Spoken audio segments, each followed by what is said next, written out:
Welcome to Sujan English academy. So প্রিয় শিক্ষার্থী বন্ধুরা, আশা করি তোমরা অনেকেই ভালো আছো। হ্যাঁ, আমি আল্লাহর রহমতে ভালো আছি। তো আজকে আমাদের কমপ্লিটিং সেন্টেন্সের পরবর্তী পার্ট। সো ইতিমধ্যে আমি প্রথম পার্টটি আমি আপলোড করে দিয়েছি তোমাদের মাঝে। সো আজকে আমি তোমাদের মাঝে দ্বিতীয় পার্টটি শেয়ার করব। So let's get started our part. So এই হচ্ছে আজকে আমাদের লেসন। তো গতকালকে আমরা বলেছিলাম যে এখানে আমাদের ঠিক মার্ক দেয়া থাকবে, আমরা সেগুলো নিয়ে আলোচনা করব। তো আজকে আমরা সেই রকমভাবেই যেগুলোতে চেক মার্ক দেয়া ছিল, এবং গতকালকে আমরা যে প্রায় 60টার মতো আলোচনা করেছিলাম। সো আজকে আমরা 8টার রুলস নিয়ে আলোচনা করব যেগুলোতে চেক মার্ক দেওয়া রয়েছে, এবং সেগুলো তোমাদের জন্য খুবই গুরুত্বপূর্ণ, কারণ বিগত বছরের বোর্ড অ্যানালাইসিস থেকে দেখা যায় যে এই মোট 15টি রুলস খুবই গুরুত্বপূর্ণ এবং টপ লেভেলের সাজেশন তোমরা ধরে নিতে পারো, এবং সেগুলো থেকেই কিন্তু প্রশ্ন আসে। ম্যাক্সিমাম সেগুলো থেকে প্রশ্ন আসে এবং আসবে ইনশাআল্লাহ। তোমরা সেগুলোকে ইনশাআল্লাহ কাভার করার চেষ্টা করবে। রুল 13-এ দেওয়া আছে সিন্স। তোমরা দেখতে পাচ্ছ সিন্স এর আগের অংশ প্রেজেন্ট ইনডিফিনিট অথবা প্রেজেন্ট পারফেক্ট হলে পরবর্তী অংশ পাস্ট ইনডিফিনিট হবে। আবার দেখো, সিন্সের আগে অংশ পাস্ট ইনডিফিনিট হলে, অর্থাৎ ভার্ব টু হলে, পাস্ট ইনডিফিনিট মানে ভার্ব টু হলে আমরা পরবর্তীতে করে দিব পাস্ট পারফেক্ট, অর্থাৎ হ্যাড প্লাস ভার্ব থ্রি করে দিব। সো আমরা একটা উদাহরণের মাধ্যমে বিষয়টা ক্লিয়ার হই। It is many years since, অনেক বছর হয়েছে। আই সো হিম, আমি তাকে দেখেছিলাম। তো খেয়াল করো, এখানে ইচের পর একটা ইজ রয়েছে, যেটাকে আমরা বলছি ভার্বের প্রেজেন্ট ফর্ম, অর্থাৎ ভার্বের প্রেজেন্ট ফর্ম মানে ভার্ব ওয়ান, যাকে আমরা বলছি প্রেজেন্ট ইনডিফিনিট ফর্ম। আচ্ছা, ওকে। সো প্রেজেন্ট ইনডিফিনিটের বেলায় যেহেতু এখানে প্রেজেন্ট ইনডিফিনিট রয়েছে, আমাদের অবশ্যই এখানে একটা ভার্ব টু করে দিতে হবে, কারণ এটাই কিন্তু আমাদের রুলসে ছিল। প্রেজেন্ট ইনডিফিনিট হলে আমরা কি করব? পাস্ট ইনডিফিনিট করে দেব। এই যে প্রেজেন্ট ইনডিফিনিট রয়েছে, আমরা পাস্ট ইনডিফিনিট করেছি। সো দ্বিতীয় উদাহরণটা দেখো, মেনি ইয়ার্স পাস্ট, অনেক বছর অতিক্রম হয়ে গেছে। আই হ্যাড ফোন হিম, আমি তাকে ফোন দিয়েছিলাম। তো খেয়াল করো প্রিয় বন্ধুরা, এখানে আমাদের ভার্ব টু রয়েছে। যেহেতু এখানে ভার্ব টু রয়েছে, তৃতীয় ক্লজে আমাদের এখানে হয়ে যাবে পাস্ট পারফেক্ট। তাহলে যেহেতু এখানে ভার্ব টু রয়েছে, আমরা এখানে করে দিলাম পাস্ট পারফেক্ট। সো এই হচ্ছে আমাদের রুল 14। এখানে খেয়াল করো যে এখানে 3টা রুলস দেয়া রয়েছে। No sooner had, no sooner had, hardly had এবং স্কার্সলি হ্যাড। সো প্রিয় শিক্ষার্থী বন্ধুরা, নো সোনার হ্যাড এবং হার্ডলি হ্যাড এবং স্কার্সলি হ্যাড, এই রুলসগুলো মূলত আমাদের কোনো একটা কাজ হতে না হতেই বোঝাবে। অর্থাৎ হতে না হতে, অথবা এভাবে বলতে পারো যে কোনো একটা কাজ ঘটতে না ঘটতেই এই ধরনের একটা তথ্য আমাদেরকে দিবে। সো প্রিয় শিক্ষার্থী বন্ধুরা, দেখো, নো সোনার হ্যাডের পরে অবশ্যই একটা দেন বসে, THAN, নট দেন। ওকে, তো হার্ডলি হ্যাড এরপর আমাদের বিফোর বসবে, এবং স্কার্সলি হ্যাড এরপর আমাদের হোয়েন বসবে। এবং এই 3টা রুলসের ক্ষেত্রেই কিন্তু প্রিয় শিক্ষার্থী বন্ধুরা মনে রাখবে, অবশ্যই ভার্ব টু হবে। আমাদের যে ভার্ব চুজ করতে হবে সেটা অবশ্যই ভার্ব টু করতে হবে। সো একটা উদাহরণ দেখা যাক।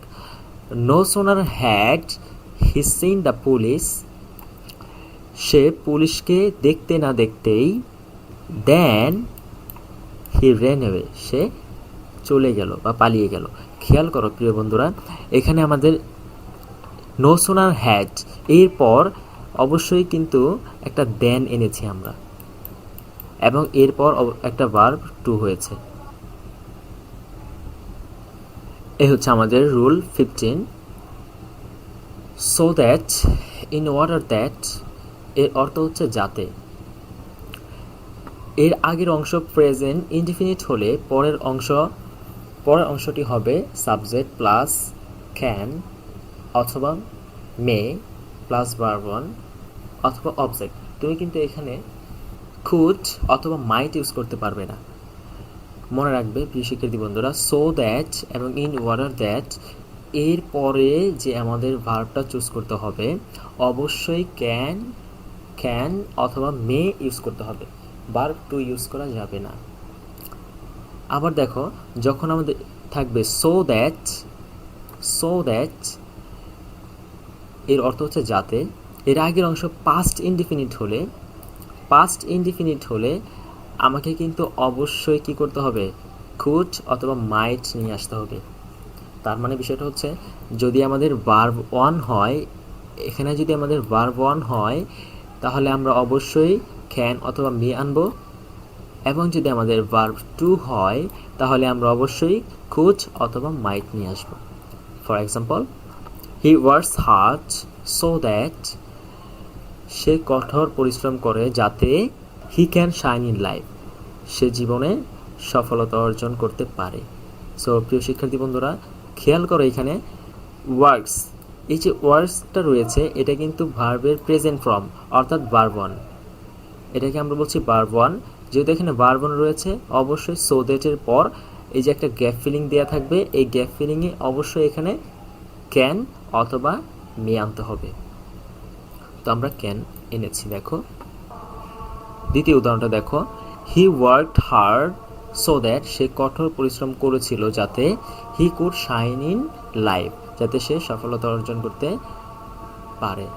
ওকে, সো প্রিয় শিক্ষার্থী বন্ধুরা, এখানে দেখো ভার্ব টু রয়েছে, ওয়ার্কড, এটা হচ্ছে ভার্ব টু। যেহেতু এখানে ভার্ব টু রয়েছে অবশ্যই আমরা এখানে করে দিব কুড অথবা মাইট।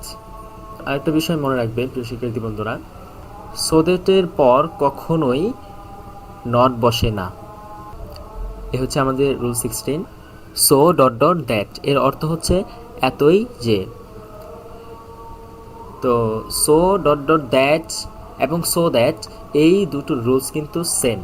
সো ডট ডট দ্যাট এবং সো দ্যাট এই দুটো রুলস কিন্তু একেবারে সেম, কোনো পার্থক্য নেই। পার্থক্যটা হচ্ছে এখানেই যে সো দ্যাট হলে আমাদের দ্বিতীয় ক্লজের ক্ষেত্রে নট ইউজ করা যাবে না, আর সো ডট ডট দ্যাটের জন্য আমরা নট ইউজ করতে পারবো। এই হচ্ছে পার্থক্য। সো এবং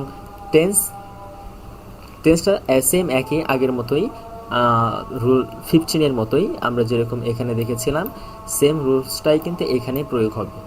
সো একটা উদাহরণ দেখো, Arif was so tired that, Arif এতই ক্লান্ত ছিল যে হি কুড নট ওয়ার্ক, সে কোনো কাজ করতে পারেনি। সো খেয়াল করো এখানে ওয়াজ রয়েছে ভার্ব টু, যেহেতু এখানে ভার্ব টু রয়েছে আমরা এখানে কুড নট নিয়ে আসবো। কেন?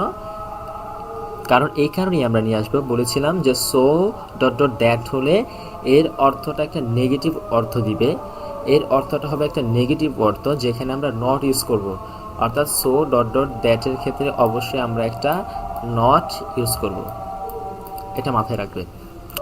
দ্বিতীয় উদাহরণটি দেখা যাক, the patient is so weak, সে পেশেন্টটি এতই দুর্বল ছিল যে হি ক্যান নট ওয়াক, সে হাঁটতে পারছে না। সো এখানে খেয়াল করো ইজ রয়েছে অর্থাৎ ভার্ব ওয়ান, যেহেতু ভার্ব ওয়ান আমরা আনবো ক্যান অথবা মে। সো এই হচ্ছে আমাদের রুল 19। চিল এর অর্থ হচ্ছে পর্যন্ত এবং আনচিল এর অর্থ হচ্ছে যতক্ষণ পর্যন্ত না। এগুলোর পর subject plus verb one plus object হবে। আমি এখানে একটা শর্টকাট দিয়েছি, এই শর্টকাটটি হচ্ছে মনে রাখবে চিলের পর যে আমাদের দ্বিতীয় ক্লজটি দেয়া থাকবে সেই দ্বিতীয় ক্লজটির ক্ষেত্রে সাবজেক্ট ভার্ব অবজেক্ট আমরা পজিটিভ অথবা নেগেটিভ দুটোই কিন্তু আনতে পারবো, তাতে কোনো সমস্যা নেই। কিন্তু যখন আনটিল দেয়া থাকবে যার অর্থ হচ্ছে যতক্ষণ পর্যন্ত না, যেহেতু এখানে একটা না রয়েছে কথাটা, সেই কারণে এখানে আমাদের অবশ্যই পজিটিভ সাবজেক্ট বা অবজেক্ট আনতে হবে, আদারওয়াইজ সেটা কিন্তু তোমাদের ভুল হয়ে যাবে। So for example, wait till, অপেক্ষা করো, দ্য রেইন স্টপ, যতক্ষণ পর্যন্ত বৃষ্টি থামে। ওকে, সো আরেকটা উদাহরণ দেখো, wait till the rain does not stop, অপেক্ষা করো যতক্ষণ না পর্যন্ত বৃষ্টি থামে। তো খেয়াল করে প্রিয় শিক্ষার্থী বন্ধুরা, এখানে যেহেতু এখানে ডাজ নট রয়েছে, এটা একটা নেগেটিভ এটা একটা নেগেটিভ ওয়ার্ড এবং এখানে দেখো কোনো নেগেটিভ ওয়ার্ড নেই, তার মানে পজিটিভ আর নেগেটিভ দুটো সেন্টেন্সে কিন্তু আমরা এখানে ব্যবহার করতে পারবো। বাট দ্বিতীয় এক্সাম্পলের ক্ষেত্রে wait until the rain stop, অপেক্ষা করো যতক্ষণ না পর্যন্ত বৃষ্টি থামে। তো এই ক্ষেত্রে কিন্তু আমাকে অবশ্যই পজিটিভটাই বিবেচনা করতে হবে, নেগেটিভটা বিবেচনা করা যাবে না, তাহলে হবে না, যেহেতু এখানে একটা আনটিল রয়েছে। আশা করি বুঝতে পেরেছ। এ হচ্ছে আমাদের রুল 21।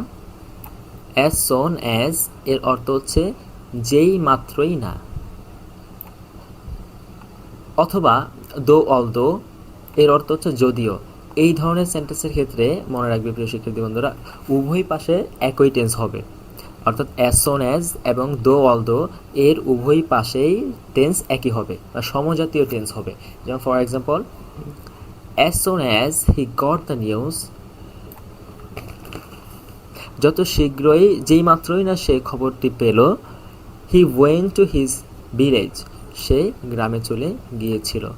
যেহেতু এখানে গট ভার্বের পাস্ট ফর্ম দেয়া রয়েছে, তো এই ক্ষেত্রে আমাকে অবশ্যই দ্বিতীয় যে ক্লজটি থাকবে এইখানেও কিন্তু আমাদের ভার্বের পাস্ট ফর্ম ইউজ করতে হবে, অর্থাৎ এখানে ভার্ব টু হলে এখানেও ভার্ব টু, এখানে ভার্ব ওয়ান হলে এখানেও ভার্ব ওয়ান।